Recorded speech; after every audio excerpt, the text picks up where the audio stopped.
عباده الذين اصطفى أما بعد أعوذ بالله من الشيطان الرجيم بسم الله الرحمن الرحيم ولله الأسماء الحسنى فادعوه بها وذروا الذين يلحدون في أسمائه سيجزون ما كانوا يعملون وممن خلقنا أمة يهدون بالحق وبه يعدلون والذين كذبوا بآياتنا سنستدرجهم من حيث لا يعلمون وأملي لهم إن كيدي متين.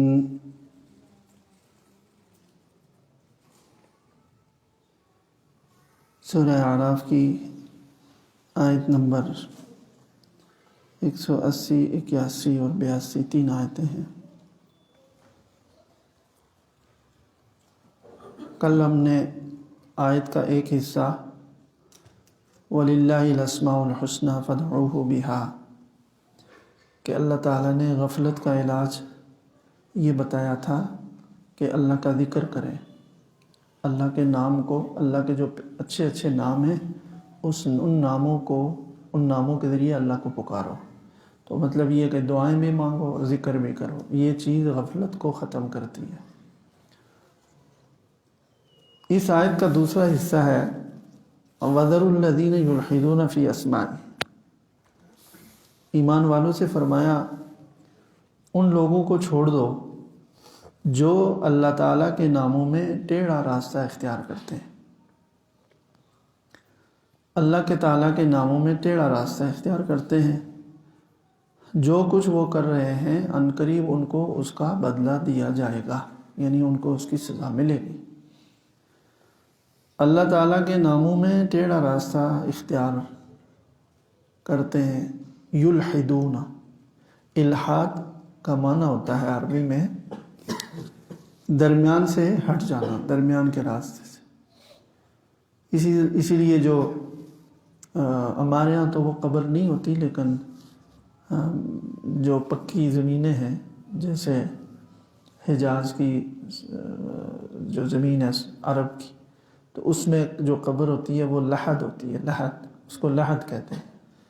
اور ہمارے ہاں بھی کہیں اگر پاکستان میں کوئی پکی زمین ہے تو وہاں ہو سکتا ہے ہوتی ہو، ورنہ عام طور پر ہمارے ہاں تو جو قبر ہوتی ہے تو وہ پوری کھود کر کے اوپر سے پوری کھلی ہوتی ہے اور اس کو قبر کہتے ہیں.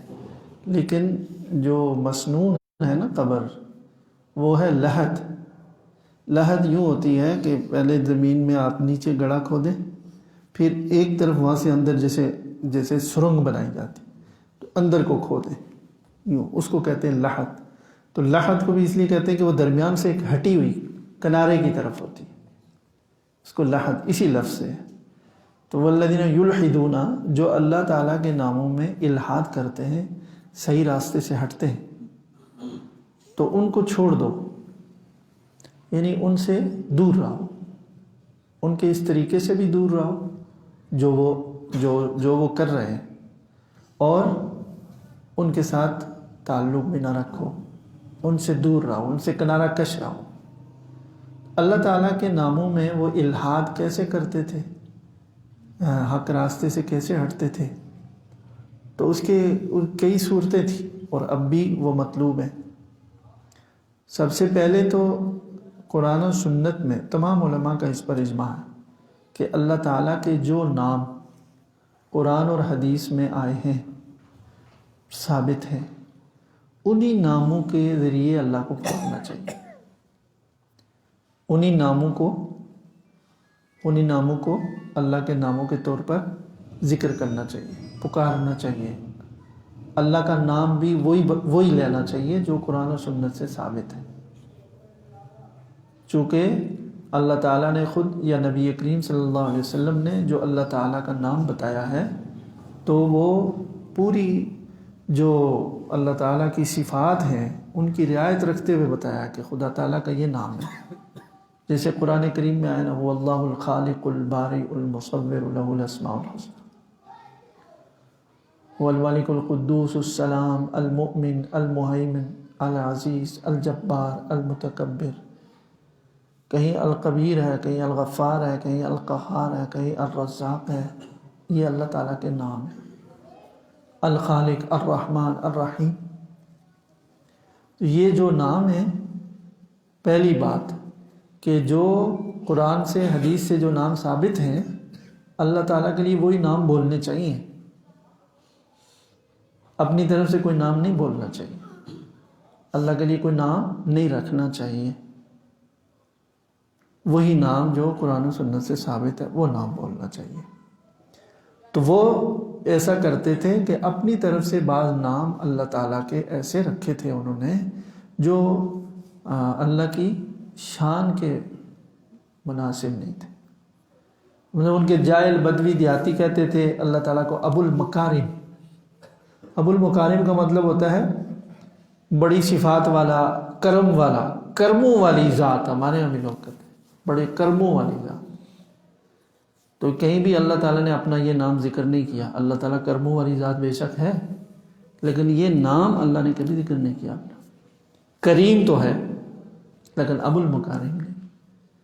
اسی طرح وہ سخی کہتے تھے بعض اوقات، سخی. ہم بھی سخی کہہ دیتے ہیں. اللہ تعالیٰ سخی کیا؟ اللہ سخاوت کے خالق ہے، سخی تو ہے ہی، لیکن اللہ تعالیٰ کے لیے یہ نام اس طرح سے اللہ نے نہیں بتایا، نہ اللہ کے رسول نے بتایا. اس کے اندر محدود معنی ہے. سخی چھوٹی چیز ہے، اس لیے اللہ کے لیے ایک لفظ آتا ہے جواد، اس میں بھی سخاوت کا معنی پایا جاتا ہے، لیکن وہ اس کے اندر ایک عظمت ہے اس نام میں نا کہ سخاوت، سخی تو ایک چھوٹی سی بات رہ جاتی ہے. تو اللہ کی شان کے لائق نہیں ہے. یہ محدود اور ناقص، ادھوری سی کوئی صفت کسی کو نظر آئی تو وہ اس نے ذکر کر دی جتنی اس کو خود سمجھ میں آئے. تو اس لیے وہ اللہ کا پورا نام نہیں ہے. تو پہلا یہ ہے کہ اللہ تعالیٰ کے جو نام اللہ نے خود بتائے ہیں قرآن میں یا حدیث میں وہی نام بولنے چاہیے. کیوں؟ اس لیے کہ وہ لوگ اللہ تعالیٰ کے جو شان کے مناسب نام ہیں وہ نہیں بولتے تھے، تو یہ الحاد تھا. یہ اللہ کے ناموں کے بارے میں صحیح راستے سے ہٹی ہوئی بات تھی. تو ایک یہ کہ اس سے بھی روکنا ہے، یہ ایک الحاد یہ ہے. نمبر 2، بعض اللہ تعالیٰ کے ناموں کے بارے میں مشرکین مکہ نے وہ انکار کیا کہ ہم نہیں جانتے اس نام کو. قرآن کریم میں آتا ہے وَمَا الرَّحْمَنُ وَقَالُوا وَمَا الرَّحْمَنُ. یہ لوگ کہتے ہیں کہ رحمان کیا ہوتا ہے، یہ لوگ کہتے ہیں کہ رحمان کیا ہوتا ہے. حضرت عبد الرحمن ابن عوف رضی اللہ تعالیٰ عنہ کو بڑے گہرے دوست تھے، جگری دوست، یار، بڑے سردار تھے. تو ان کا پہلے جو نام تھا نا تو کسی بت کے ساتھ تھا، عبد العزیٰ یا اس طرح فلاں کا عبد. جب مسلمان ہو گئے نا تو انہوں نے اپنا نام عبد الرحمن رکھ دیا، عبد الرحمن. تو وہ دوست ان کا بہت گہرا دوست تھا، مشرک ہی تھا. وہ کہتا تھا کہ یہ جو ہے نا عبد الرحمن میں نہیں کہوں گا، یہ کیا رحمان، میں نہیں جانتا ہوں. اس کا انکار کرتے تھے وہ. تو یہ بھی الحاد ہے کہ اللہ تعالیٰ کے ناموں میں سے کسی نام کو خود کسی بیوقوفی کی وجہ سے اس کو نامناسب سمجھ کر چھوڑ دیں. یہ الحاد ہے، یہ رائے حق سے ہٹی ہوئی بات ہے. تو دوسری صورت یہ ہوتی تھی ان کے ہاں جس سے منع کیا گیا. تیسری صورت یہ ہے اللہ کے ناموں میں الحاد اور اللہ کے ناموں میں صحیح راستے سے ہٹنے کی، کہ جو اللہ تعالیٰ کے نام ہیں خاص وہ مخلوق کے لیے بولے. وہ کیا کرے؟ مخلوق کے لیے. وہ اللہ تعالیٰ کے ناموں کو مخلوق کیا اپنے بتوں پر بھی بولتے تھے. جیسے وہ اپنے بتوں کو کہتے تھے الہ، آلہتنا، الہ کہتے تھے. تو الہ اللہ تعالیٰ کی ذات ہے.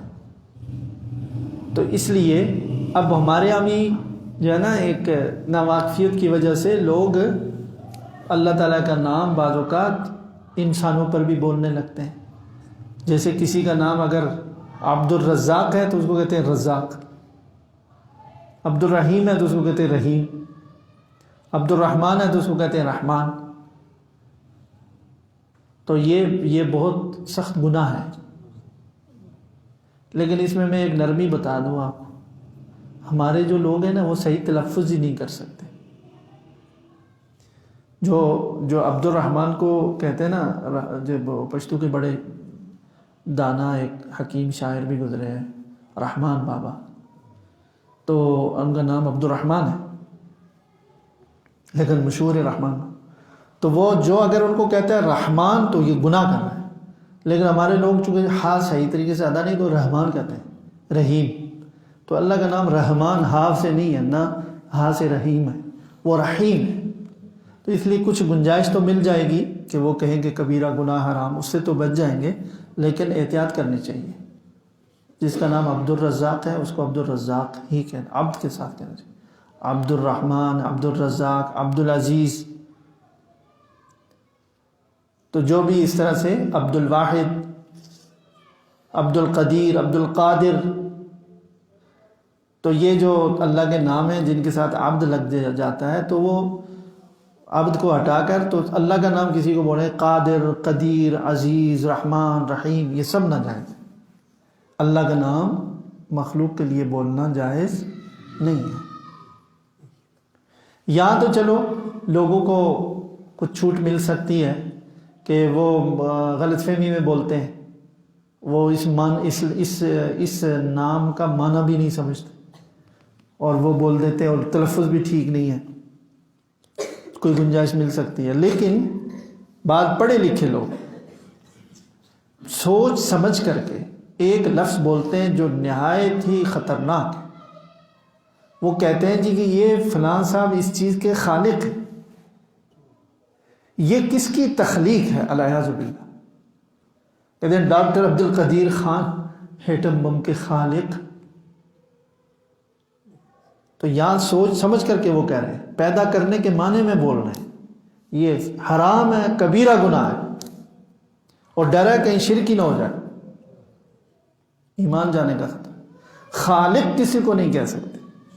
کہتے ہیں کہ ان کی مضامین کے اندر ایک تخلیقی صلاحیت جھلکتی. تخلیقی صلاحیت، ایجاد کہہ دیں، یہ ان کی ایجاد ہے. ایجاد کہہ سکتے ہیں فلاں فلاں چیز کا موجد ہے، خالق نہیں کہنا چاہیے. یہ موجد ہے، ایجاد کرنے والا ہے. خالق جو ہے یہ اللہ تعالیٰ کا نام ہے. تو تیسری صورت الہاد کی، جو اللہ کے ناموں کے بارے میں جو ان کے اندر الہاد تھا، بے اعتدالی تھی، حق سے ہٹے ہوئے تھے، وہ کیا تھا کہ اللہ کے نام مخلوق پر بولتے تھے. تو اس کی کچھ نہ کچھ صورت آج بھی ہے، تو جس سے کیا کرنا چاہیے؟ بچنا چاہیے. یہ ہمیں نہیں بولنی چاہیے. اور یہ جو فرمایا کہ جو لوگ اس طرح اللہ کے ناموں کے اندر رائے حق اور صحیح اور جو درمیان کا راستہ اس سے ہٹے ہوئے ہیں، ان کو چھوڑ دو اور ان کے طریقے کو چھوڑ دو. اللہ تعالیٰ کے لیے نامناسب نام بھی مت بولو اپنی طرف سے بنا کر. اللہ تعالیٰ کے نام جو قرآن و سنت سے ثابت ہیں ان میں سے کسی کو اس لیے بھی مت چھوڑو کہ تمہیں پسند نہیں ہے، الیاذ باللہ. اور اللہ تعالیٰ کے جو مخصوص نام ہیں جن کو اسماء حسنہ کہتے ہیں، وہ کسی مخلوق کے لیے نہ بولو. ان ساری الہات سے بچتے ہوئے کیا کرو؟ اللہ تعالیٰ کے ناموں کو پکارتے رہو. اللہ کے ناموں کو پکاریں اور اللہ تعالیٰ کے ناموں کے ذریعے سے دعائیں مانگیں. الفاظ کے اندر تاثیر تو ہے نا، یہ ایک عام سی بات ہے. الفاظ کے اندر تاثیر ہے. جیسے جو چیز لکھتے ہیں نا اس میں بھی تاثیر ہے نہیں؟ تعویذ کے اندر اثر ہے نہیں ہے نا اثر، مطلب وہ تو مشاہدہ ہے. اسی طرح دم کرواتے ہیں جب تو کچھ پڑھ کر پھونکتے ہیں، اثر ہوتا ہے. اور یہ اگر سمجھ میں نہیں آتا تو کسی کی تعریف کر کے دیکھیں یا تعریف سن کر دیکھیں، اثر ہوگا یا نہیں ہوگا. اور ذرا کوئی اب برا بلا کہے نا، الفاظ ہی تو بولے گا، تو کیا ہمارے اوپر ریئیکشن ہوگا، کتنا زبردست اثر ہوگا. تو الفاظ کا اثر ہے. تو جب یہ اس طرح کے ہمارے بیکار قسم کے الفاظ میں اثر ہے تو اللہ تعالیٰ کے جو اسماء ہیں، جو نام ہیں، یہ جو الفاظ ہیں، ان کے اندر خدا تعالیٰ نے کیا کچھ تاثیر کوٹ کوٹ کر کے بھری ہوئی ہوگی. تو جو یہ پڑھے گا، جو یہ ورد کرے گا ان کا، تو اس پر کیوں نہیں اثر ہوگا. اس لیے کہتے ہیں نا، بیمار ہو تو یا کوئی خوف ہے تو کثرت سے یا سلاموں کا ذکر کیا کرے. اللہ کا نام ہے یا سلام ہو، یا سلام ہو، یا سلام ہو، یا سلام. یہ السلام کی، یہ جو اللہ تعالیٰ کا نام ہے نا، اس کی اہمیت اسی سے سمجھے نا کہ کتنا زیادہ اس کو نمازوں میں، نماز سے نکلنا یہ ہے اس لفظ کے ذریعے سے. نبی اکرم صلی اللہ علیہ وسلم سکھایا، ایک دوسرے ملو تو پہلا کلمہ یہی کہو السلام علیکم. جواب میں کہو السلام وعلیکم السلام. گھر میں داخل ہو تو السلام علیکم. فرمایا گھر میں کوئی نہ بھی ہو تب بھی کہو السلام علیکم، السلام علیکم. یہ اللہ تعالیٰ کا نام ہے نا السلام. تو مطلب اس الفاظ کی یہ بولنے سے اس کے اندر جو معانی ہیں، جو خیریں ہیں، وہ ظاہر ہوتی ہیں، وہ پھیلتی ہیں. اور ان اسماء کے اندر ایسی برقی لہریں ہیں، ایسی نورانی شعاعیں ہیں کہ جن کو کچھ اللہ نے آنکھیں دی ہیں، وہ انہوں نے دیکھی بھی، وہ دیکھتے بھی. بلکہ یہاں تک کہتے ہیں کہ کائنات کا سارا نظام ہی تو اللہ تعالیٰ کے اسماء پر کھڑا ہے. اللہ تعالیٰ کے اسماء پر کھڑا ہے. تو وہ جو بہت گہرائی سے کسی نے دیکھا، اس کی غور و فکر کیا، تو ڈھونڈنے لگے کہ اس میں اسم اعظم کون سا ہے. اسم اعظم بھی انہی نے کہتے ہیں. اسم اعظم وہ ہے کہ وہ اسم اعظم پڑھ کر دعا کریں اللہ سے، اس کے ذریعے سے تو دعا قبول ہوتی ہے. تو وہ بھی تو ایک نام ہی ہے نا، انہی میں ہے کوئی. تو وہ تو خیر ہم جیسے کم ظرفوں کو نہ ہی معلوم ہو تو اچھا ہے، پتہ نہیں کیا کیا دعا کر دے، ہے نا. جو شاید ہو خدا جانے کیا دعا کر دے. کہتے ہیں ایک دو اسم اعظم کے دو مختصر قصے سنا دیتا ہوں. حضرت ذوالنون مصری رحمۃ اللہ علیہ بڑے اولیاء اللہ میں سے گزرے ہیں. محدث بھی تھے، فقیہ بھی تھے، زاہد، دنیا سے قطع تعلق، اور بس قدر ضرورت جو دنیا ہے. تو اس طرح کی ان کی زندگی تھی.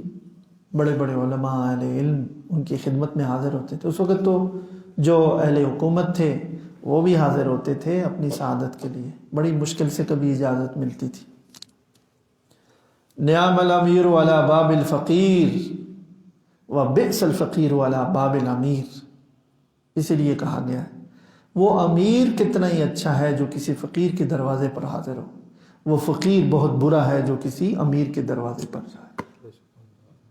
فقیر کو کبھی امیر کے دروازے پر نہیں جانا چاہیے. ہاں امیر آئے، یہ اس کی سعادت ہے. تو اس وقت ان کی خدمت میں لوگ آتے تھے دعا کرانے کے لیے، یا تھوڑی دیر ویسے بیٹھے تو ان کی صحبت سے ایک نورانیت ملتی تھی، دین کی تقویت ملتی تھی، کوئی نہ کوئی نصیحت کی بات، فائدہ ہوتا تھا. تو اللہ والوں سے نا، جو نیک لوگوں سے یہی نیت کر کے جانا چاہیے. ہم نے وہاں بھی دنیا داری کو ڈال دیا ہے.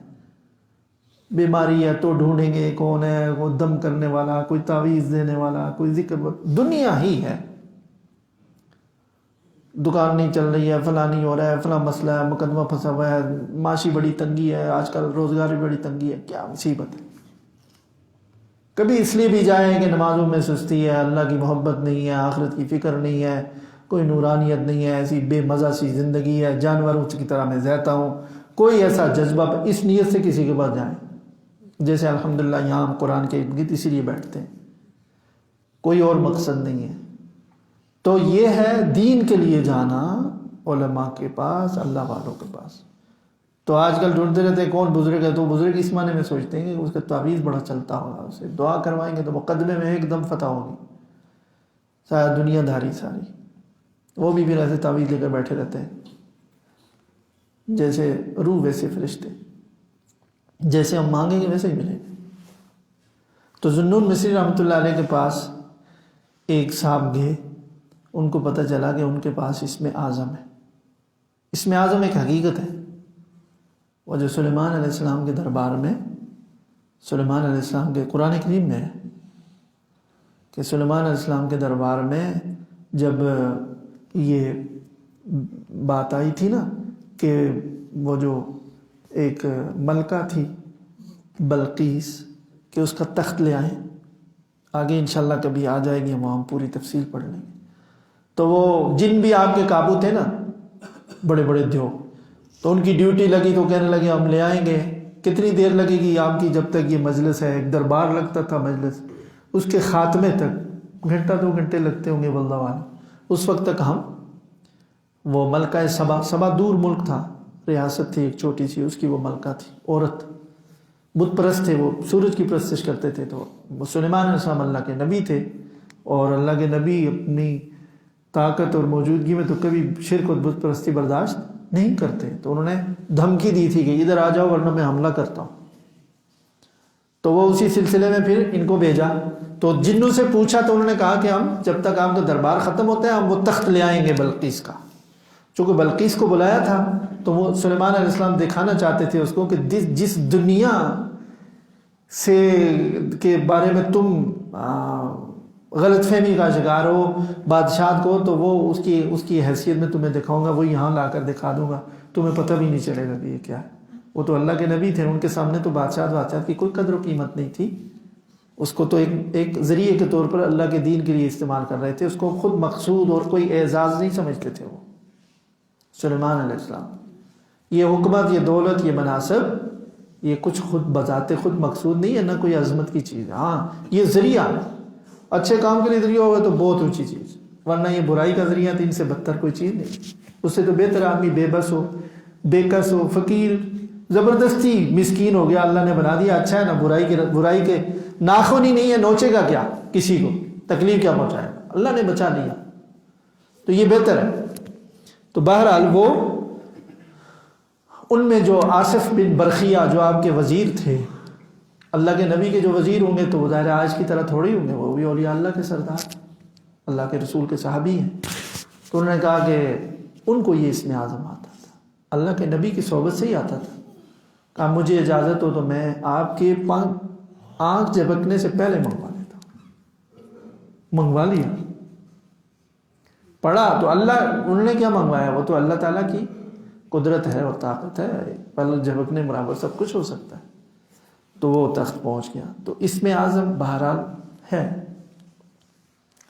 تو ذوالنون مصری کے بعض ایک صاحب گئے کہ جی میں ان سے اسم اعظم سیکھوں. میں نے اس پر مجھے یاد آ گیا، موضوع سے تھوڑا سا ہٹ گیا ہوں، لیکن کہ وہ جو ہے نا ہمیں نہ ہی ملے تو اچھا ہے. اس لیے بہت ساری ہم دعائیں مانگتے رہتے ہیں، روتے رہتے ہیں، پتہ نہیں کیا، اتنا ہم نماز بھی پڑھتے ہیں، ہم نیک بھی ہیں، نہیں دائیں بائیں اڑوس پڑوس میں ادھر دیکھا وہ لوگ جیسے بدماش ہیں، ان کی اتنی اچھی چل رہی ہے، ہمیں تو کچھ بھی نہیں مل رہا. میں اس لیے عرض کر رہا ہوں اگر سمجھے اللہ کو جن سے محبت ہے نا ان کو ساری چیزیں نہیں دیتے. تو یہ کبھی مردود اور مقبول ہونے کی دلیل نہیں ہے. اگر پھر بھی دروازے پر حاضر ہے اور کچھ نہیں ہے تو اس کا مطلب ہے کہ پیار ہے، کہ اسی طرح کا تمہیں دوں گا نا زیادہ تو خراب ہو جاؤ گے.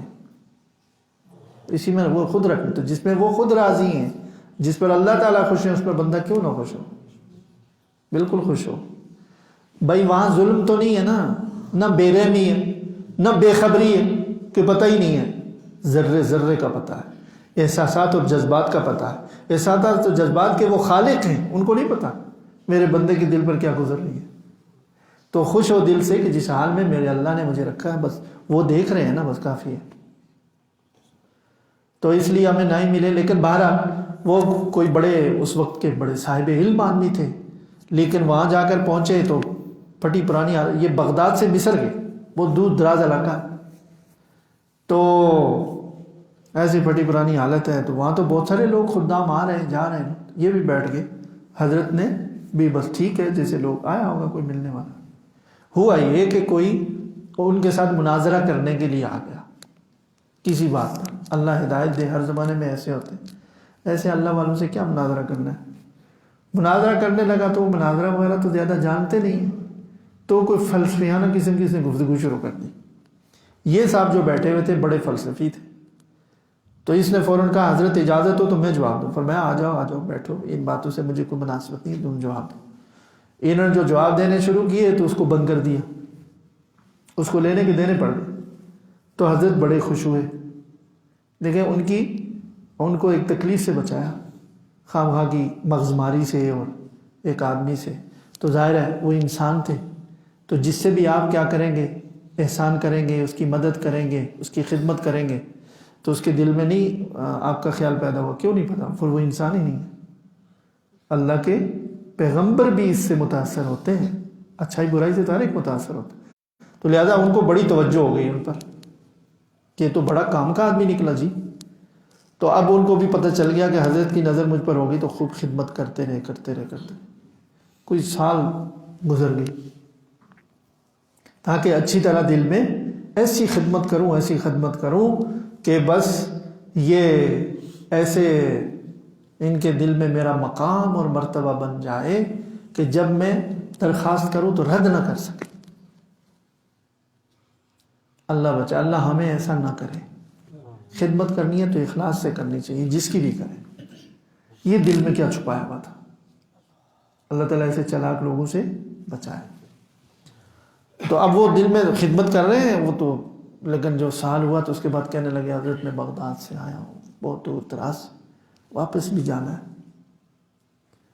حضرت فرمایا ٹھیک ہے، اللہ تمہیں کامیاب فرمائے، بڑی خدمت کی.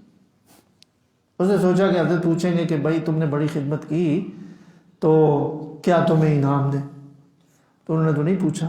اللہ والے بڑی بصیرت ہوتی ہے ان کو، ہو سکتا ہے وہ سمجھ گئے ہوں گے، فراست ہوتی ہے. اس نے کہا حضرت بڑی خدمت کی ہے، 1 سال. خود ہی کہنا پڑا اس کو، خدمت بہت کی ہے تو حضرت کچھ عنایت ہو جائے. تو فرمایا کیا؟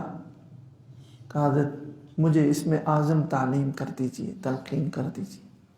میں نے سنا ہے آپ کے پاس اس میں اعظم ہے تو وہ مجھے سکھا دیجیے. تو کوئی جواب نہ دیا انہوں نے، خاموش ہو گئے.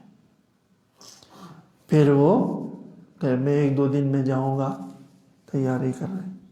ایسے ہوا کہ کچھ دیر کے بعد یا اگلے دن ایسے ہوا کہ ان کو کہا کہ بھائی دیکھو میں نے ایک امانت بھیجنی ہے اپنے دوست جو ہیں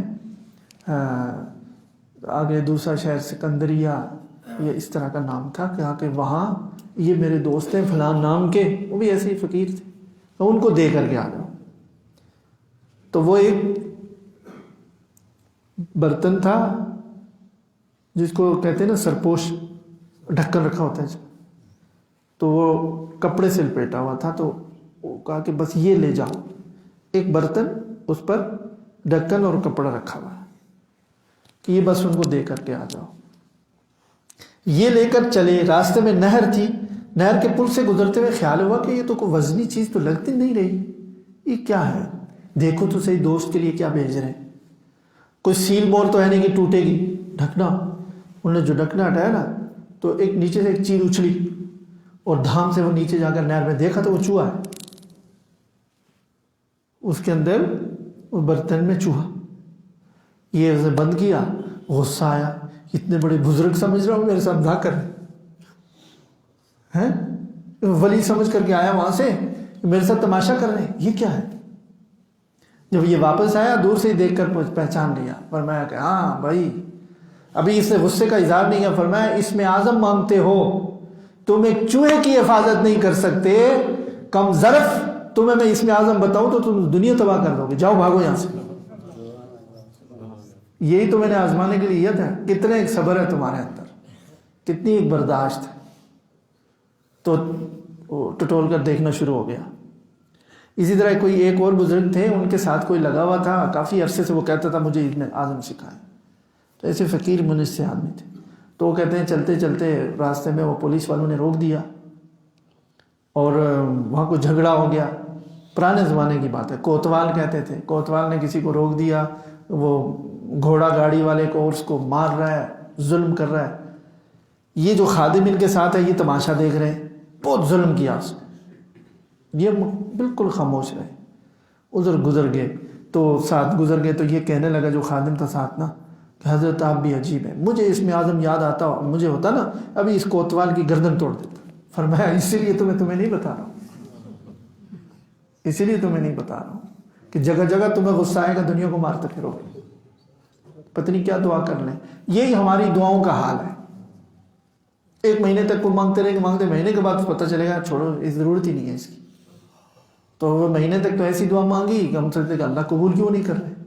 مہینے 2 مہینے بعد خود ہی پتہ چل گیا کہ وہ کوئی ایسی اہم چیز نہیں تھی بھائی، کیا مانگ رہے تھے. تو اس واسطے ہاں، جن کو اللہ نے اپنے ساتھ لگا دیا، دعا مانگنے کی توفیق ہو رہی ہے، ذکر کی توفیق ہو رہی ہے، یہ سب سے بڑا اسم اعظم ہے، یہ سب سے بڑی دولت ہے، یہ سب سے بڑا انعام ہے. اور کچھ نہیں چاہیے اس کے، باقی کیا چاہیے؟ اللہ نے اپنے ساتھ جوڑ دیا. تو دیکھیں، میں اس پر بات آئی کہ اللہ تعالیٰ کے جو اسماء ہیں ان کے اندر تاثیر ہے. یہ ساری چیزیں تو الفاظ کی تاثیر پر قائم ہے، اور ساری کائنات اللہ کے اسماء کی تاثیر پر ہے. تو جتنے اسماء ہیں، بعض لوگوں نے جو اللہ تعالیٰ کے اسماء کے ناموں کے جو معنی ہیں نا، ان معنی کے لحاظ سے ذکر بھی کریں تو فائدہ ہوگا. جیسے میں نے کہا، بعد نے کہا یا سلام، بعض بزرگوں نے کہا کہ یا لطیف، جو اللہ کا نام ہے نا، یا لطیف. لطیف کا معنی کیا ہے؟ بہت زیادہ لطف اور مہربانی کرنے والی ذات، حد سے زیادہ لطف اور مہربانی، یہ ہے لطیف. تو کہتے ہیں کہ کوئی آدمی اس کو کثرت سے پڑھے تو اس کی مشکلات آسان ہوتی، اللہ کا لطف و کرم ہو جاتا ہے. اب میں اگر ایک تعداد بتا دوں سارے لگ جائیں گے، اس لیے نہیں بتاتا. 16,641 دفعہ ایک ہی مجلس میں کوئی یہ پڑھے، کہتے ہیں کہ مشکلات حل ہوتی. 16,641. علامہ دمیری نے بھی لکھا ہے، اور بہت سارے ہمارے بزرگ گزرے، مولانا موسیٰ خان البازی رحمہ اللہ تعالیٰ، جامعہ شفیہ کے شیخ الحدیث. ان کی کتاب ہے ایک، پوری اسم اعظم پر ہے، اس کا نام ہی ہے. اس میں بھی انہوں نے یہ بات ذکر کی ہے کہ بعض بزرگوں کا تجربہ ہے. بعض کہتے ہیں کہ ہر نماز میں کے بعد،